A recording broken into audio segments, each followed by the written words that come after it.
Apple builds some of the most powerful mobile chips on this planet. The M series processor, the A series chip, these are engineering masterclasses that left Intel embarrassed and many other Android OEMs play catch up. So, here's the question that should genuinely bother you. If Apple can build a chip that powers your iPhone, then why did it take them 7 years, millions of dollars, and a courtroom drama worthy of a Netflix series just to build a chip that connects your iPhone to a cell phone tower? And here's the twist in the plot, they haven't fully done it yet. Your iPhone 17 Pro, Qualcomm inside. The iPhone 17 Air, that has the Apple custom chip, but it does not support millimeter wave 5G. If you're new to this channel, hi, I'm Madhuri, a semiconductor engineer by profession, and I have worked over a decade on Snapdragon chips that power your mobile phones. And today, let me also tell you that I was inside this story. And today, I'm going to tell you why this is not just a chip story. It's a story about geopolitics, billion-dollar egos, physics, and what it takes for your phone to connect to the world. So, stay till the end because you don't want to miss the twist in the plot. Let me take you back to 2012. I was an associate engineer, fresh out of college, joined Qualcomm Hyderabad. Wide-eyed, probably over-enthusiastic, sitting in this validation lab, staring at test equipment that connected to a tiny chip. This chip was called MDM9615M. So this was Qualcomm's baseband modem chip that went into the iPhone 5, Apple's flagship phone that year. This was my first project. At that time, I had no idea that this chip that I was testing would one day be at the center of one of Silicon Valley's biggest corporate wars. Back then, Apple and Qualcomm were friends. Apple needed the modem, Qualcomm provided it, everyone was happy. But the seeds of a very ugly breakup were already being planted, and it started with money.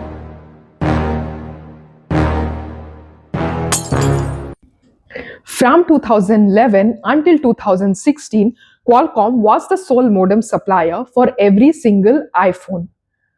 Apple would sell hundreds of millions of phones. Qualcomm would collect royalties, not just for the chip, but for every phone sold that used Qualcomm's patented wireless technology. And here's the thing about Qualcomm's business model that made Apple furious, and frankly, even people inside Qualcomm that had nuanced opinions about. Qualcomm charged royalties in two ways, one for the chip itself and one for the patents embedded in wireless standards 3G, 4G LTE, 5G NR. These are called standard essential patents. And Qualcomm charged a percentage of phone selling price as royalties. Not the chip price, the phone price. So the more expensive the iPhone, the more Qualcomm made, even if the modem chip was the same. And Apple's position, that's extortion. And Qualcomm's position, that's the price you pay for decades of R&D investment. By 2016, something interesting happened. For the iPhone 7, Apple quietly started splitting orders. Modems in some units, Intel modems in others. So, if you bought an iPhone 7 and had a slightly better signal than your friend's identical looking iPhone 7, then chances are that Qualcomm was probably inside your iPhone. Then in January 2017, Apple did something dramatic. They sued Qualcomm for over $1 billion, calling their royalty structure an illegal monopoly.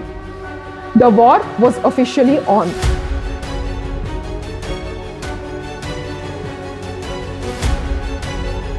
So, when you're at war with your chip supplier, you need a backup plan. Apple had its backup as Intel. And honestly, it did not go well. Courtroom documents actually revealed that Apple explored multiple alternatives for 5G modems, including Samsung and MediaTek. Yes, Samsung, your Android rival, could have actually been in your iPhone. Samsung Exynos chip. But here's the context. Back in 2013, Qualcomm had offered Apple deep rebates, essentially a discount in exchange for exclusive use of Qualcomm modems. And Apple took that deal. So Samsung and MediaTek never got in. Fast forward to the war years, 2018. iPhones ran exclusively on Intel modems. Qualcomm was completely out, and users noticed. Benchmark sites show that Qualcomm powered Android phones were now downloading 40 to 50% faster on the same networks. Intel kept missing Apple's internal deadlines. The 5G modem Intel was developing for Apple repeatedly overhauled, reportedly 4 times, still wasn't meeting Apple's internal standards. Apple's head of hardware was reportedly furious, telling Intel this would have never happened under his watch.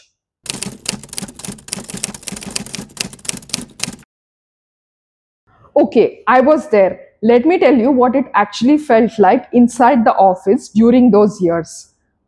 When the Apple lawsuit dropped in 2017, the first reaction wasn't panic. It was almost offense. Like, how dare they?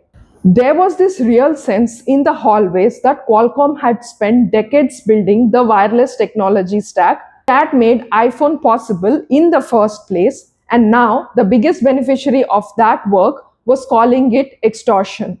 Engineers who'd worked on the very modem features Apple was suing it over took it personally. But here's what was interesting, there were also people, especially young engineers, who quietly understood Apple's frustration.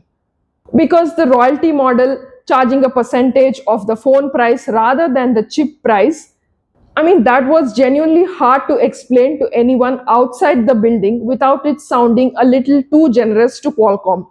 And the company line, though, confidence, almost aggressive confidence. The phrase that I kept hearing was that Qualcomm wanted to be an Apple free company. This idea that no single customer should ever have this much leverage over us.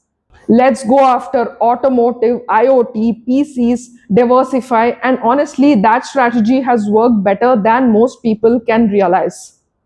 But then, and this is the part no corporate town hall mentions, every time Apple and Qualcomm made news, every time there was a hearing or a ruling or a rumor of settlement, you could feel that in the office.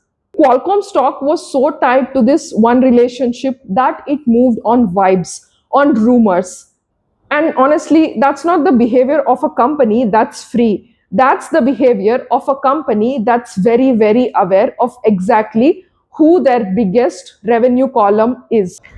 It was a strange time to be an engineer. Your heads down testing chips, and somewhere across the world, two CEOs are playing chess with your livelihood.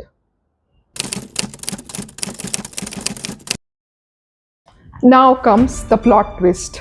April 16, 2019. Federal Courthouse, San Diego, Qualcomm's lead attorney is delivering opening remarks in what was supposed to be a 5-week trial. Tim Cook was going to testify. Qualcomm's co-founder Irvin Jacobs was going to testify. Then, mid-sentence, both companies issued a joint press release. Settlement worldwide immediately. Apple paid Qualcomm an undisclosed sum of estimated around $4.5 billion. In return, Qualcomm agreed to supply modems to Apple for 6 years with a 2-year option to extend. Qualcomm stock surged over 20% that day. Apple's barely moved. And the same day that this settlement dropped, Intel, which had built its entire modem business around being Apple's backup supplier, announced that it was exiting the smartphone modem business. Apple then brought Intel's modem division for over $1 billion. They got 2,200 engineers and over 17,000 patents. In 1 week, Apple has settled a war, inherited a modem division, and quietly told the world, we are building our own.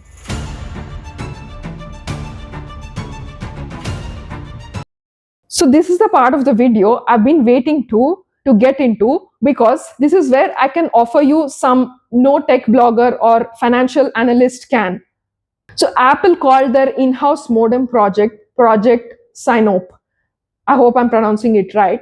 Thousands of engineers, years of work, billions spent, and by 2022, reports leaked that Apple's prototype modem was 3 years behind Qualcomm's. Slow, overheating, and the circuit board took up half of the internal space of the iPhone. Half the space. Why is the modem so much harder to build than an M series chip? Let me break this down in a way only a post silicon validation engineer can. So, when Apple builds an application processor, the A18, the M4, it runs Apple's own software. Apple controls the inputs and the outputs, they define the rules. Modem chip, however, is a completely different animal. It doesn't connect to Apple's ecosystem, it connects to the world's ecosystem. What's your phone modem has to do right now? Understand 2G networks still running in parts of the world, then handle 3G CDMA, WCDMA, HSPA, all the different standards, then handle 4G LTE, which has dozens of frequency bands, then handle 5G sub-6, which has its own band variations per country, then also handle 5G millimeter wave, ultra high frequency, ultra short range, carrier aggregation simultaneously, talking to multiple frequency bands at once to boost your speed and performance. And every carrier in every country has its own combination of these. Vodafone India runs different bands than T-Mobile US. Jio runs different bands than Optus in Australia.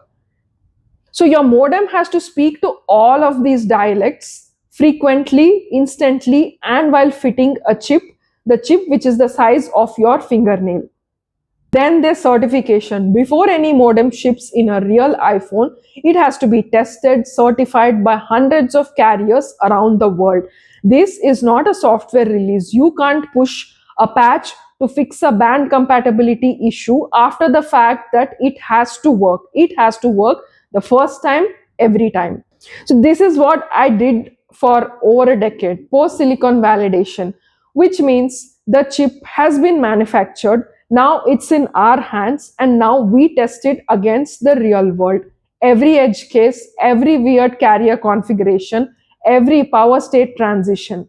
You find bugs at this stage that can mean months of respins, retesting, recertification. Qualcomm has been doing this since the 1990s. They didn't just build a chip, they built 30 years of situational, institutional knowledge about how wireless networks actually behave in the real world, and that knowledge is baked into every layer of their modem design. Samsung has its own modems, which is called the Exynos. Huawei has which is called Kirin modems. But industry analysts consistently said these were not beating and not even equal to Qualcomm in terms of performance, feature set, and band support. So Apple was walking into a room where even Samsung, with all of its resources, hadn't won. So where are we today? In 2025, Apple launched the iPhone 16e, which was their budget iPhone with the C1 modem. Apple's first in-house cellular chip. After 7 years, after $1 billion acquisition, after Project Sinope, after all of it. Was it good? Actually, yes, for what it was. Early reviewers were genuinely surprised. Power efficiency was strong. In areas with weak signals, it performed competitively with Qualcomm.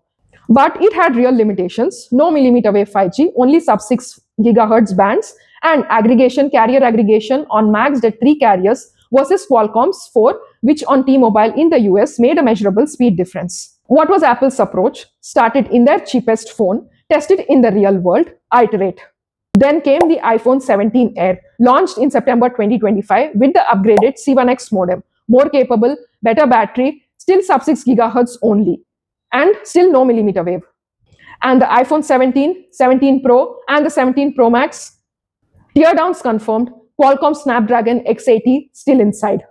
Apple's own VP of wireless software was asked point blank why Qualcomm is still in the Pro lineup. And his answer essentially was, we are focused on making the Air work, more products will follow. And the roadmap, probably the C2 modem, expected to finally add millimeter wave support, is slated for the iPhone 18 in 2026. The C3 follows in 2027. Qualcomm's own licensing deal with Apple runs until at least 2027. Cristiano Amon, Qualcomm CEO, has acknowledged that Apple's share of Qualcomm's modem business will drop. But they are not panicking. They've been building the Apple free future for years now. Automotive chips, PC modems, industrial IoT. Apple was always the plan B exit, not the collapse.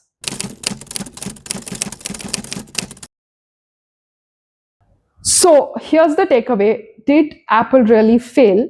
Honestly, that depends on your definition of failure. Apple did eventually ship a modem. It works, it's improving. In a few generations, your iPhone may be entirely Qualcomm free. But here's what this story really reveals. First, modem technology is one of the deepest moats in all of semiconductor engineering. It's not about raw compute power, it's about decades of real world wireless expertise, thousands of patents, and the unglamorous, painstaking work of testing against every carrier, every band, every edge case on Earth. And that's not something you acquire in 7 years. Second, the royalty model that Apple fought so hard against, it exists because building global wireless standards is enormously expensive. Qualcomm funded a lot of the foundational research that made 4G and 5G possible today. Whether their licensing fees is fair is a legitimate debate, but their patents are real and the value they created is real. Third, and this is the investor angle, look at how it plays out on the balance sheet. Apple reportedly spent over $2.5 billion on Qualcomm modems in 2024 alone. Every year they delay full independence costs them that much. Every generation they ship their own modem instead of Qualcomm's. That money stays inside Apple. The financial incentive couldn't be stronger. And from India's perspective, this story is a reminder of where the real leverage in the semiconductor value chain sits. It's not in the assembly, it's not even in the fabrication, it's in the IP, the standards, the deep specialist engineering that takes decades to build. That's the game India needs to play if we are serious about being a semiconductor power, not just a packaging hub. I've tested modem chips for over 11 years and I saw what it takes to get one frequency band working on one carrier in one country. Multiply it by the whole world and that's the job. That's why Apple struggled. And honestly, that's the kind of engineering that deserves more respect than it gets. So here's my question for you, and I genuinely want your opinion in the comments. Do you think Apple will be fully free of Qualcomm by 2027, or will the C2 and C3 modems still not be ready for the Pro lineup? And if you're a telecom or semiconductor engineer, then I would especially like your take. If this video gave you something you didn't know before, then hit subscribe, because that's what Simply Tech Tales is all about. Real tech explained by someone who's actually been inside it. I'll see you in my next video soon.